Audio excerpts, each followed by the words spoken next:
Hi friends, welcome back to our channel. ఆహా అద్భుతః.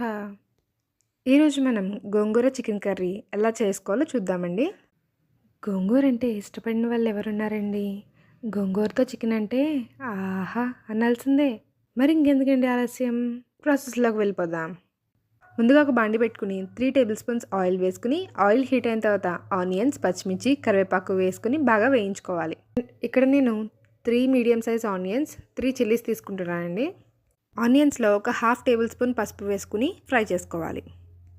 Onions బాగా fry అయిన తర్వాత 1.5 టేబుల్ స్పూన్ అల్లం వెల్లుల్లి పేస్ట్ వేసుకుని బాగా కలుపుకోవాలి.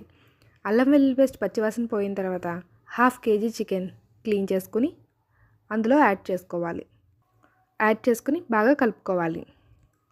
ఆ తర్వాత 1.5 table spoon salt, 2 table spoons కారం వేసుకుని బాగా కలుపుకోవాలి. ఆ తర్వాత ముక్క మునిగేంత వరకు వాటర్ వేసుకుని కుక్కర్ మూత పెట్టుకుని ఒక విజిల్ వేయించుకోవాలి.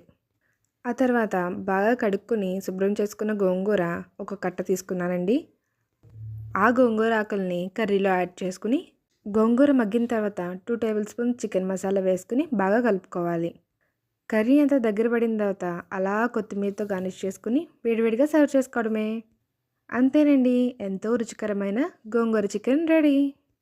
ఈ కర్రీ వేడివేడి రైస్లోకి అద్భుతంగా ఉంటుందండి. ఒకసారి ఈ విధంగా ట్రై చేసి చూడండి, మీ అందరికీ ఖచ్చితంగా నచ్చుతుంది. ఎలా వచ్చిందో కామెంట్ సెక్షన్లో మెన్షన్ చేయండి. Subscribe to our channel. ఆహా అద్భుత.